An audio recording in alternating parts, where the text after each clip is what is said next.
मेरे प्यारे बच्चे, बिल्कुल परेशान मत हो। मैं जानता हूँ कि इस वर्ष बहुत सारी तुम्हारी इच्छाएं अधूरी रही, बहुत सारी परेशानियों का तुम्हें सामना भी करना पड़ा। लेकिन मैं ये भी तो जानता हूँ कि तुमने बहुत हिम्मत रखी है, धैर्य रखा है और विश्वास भी रखा है। आने वाले समय में तुम्हारी वो सब इच्छाएं पूरी हो जाएंगी मेरे बच्चे, जो तुम मुझसे चाहते थे।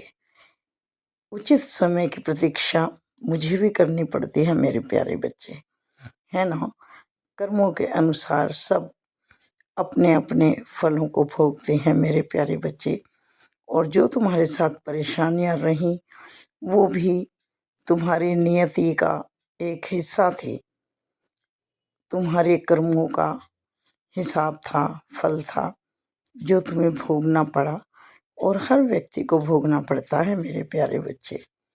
समस्याएं किसके जीवन में नहीं है?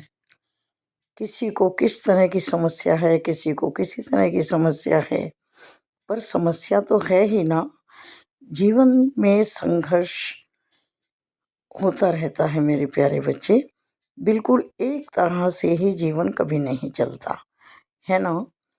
जीवन में मोड़ आते हैं, खुशी और गम दोनों के क्षण आते हैं, सबके जीवन में आते हैं। लेकिन तुम्हारी सबसे अच्छी बात यही है मेरे प्यारे बच्चे कि तुमने बहुत धैर्य रखा है। तुमने अपने मन को विचलित नहीं होने दिया, स्थिर रखा है और मुझ में अपना पूरा विश्वास रखा है। तुम्हें कभी ये डर नहीं हुआ कि मेरे साथ ये सब कुछ क्यों हो रहा है।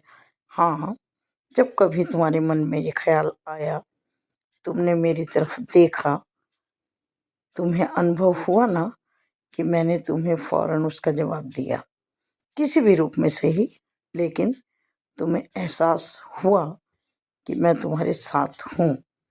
और ये एहसास मेरे प्यारे बच्चे केवल उन्हीं को होता है जिनकी आस्था मुझ में होती है। आस्था के अनुसार ही सबको सब कुछ मिलता है।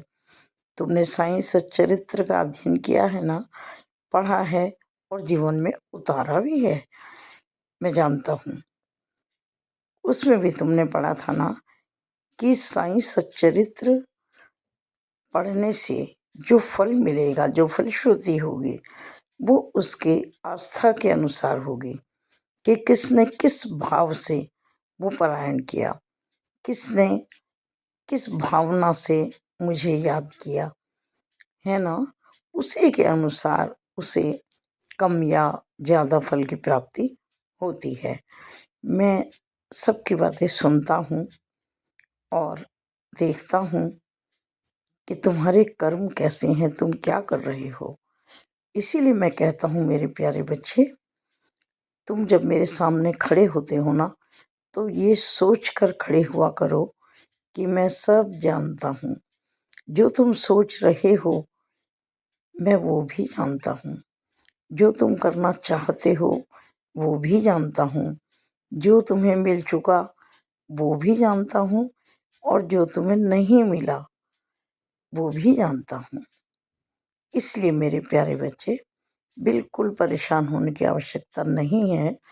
तुम्हारा कोई कार्य अधूरा नहीं रहेगा। धीरे धीरे करके सभी कार्य पूरे हो जाएंगे। बस ये विश्वास रखो और अपने कर्म पर बहुत ध्यान दो मेरे प्यारे बच्चे। कर्म के अनुसार ही सब कुछ मिलता है। जब कर्म अच्छे होंगे तो फल भी अच्छा होगा ना मेरे प्यारे बच्चे।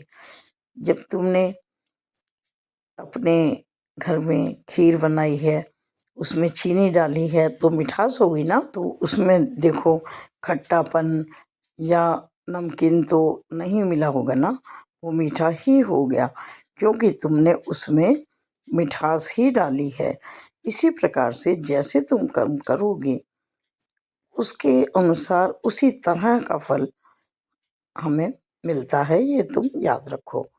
और सच्चरित्र का पाठ पढ़ते रहो, उनका प्रयोग भी पूरी श्रद्धा और विश्वास के साथ करते रहो।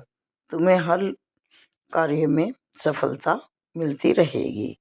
बस अपना विश्वास बनाए रखना। और मैं साईं सच्चरित्र भी तुम्हारे लिए भिजवा रहा हूँ शिरडी से। तुम्हें मिलेगा, तुम आओगे ना मेरे प्यारे बच्चे, तो तुम्हें वो ज़रूर मिलेगी। मैं दिलवाऊंगा तुम्हें, चिंता मत करो।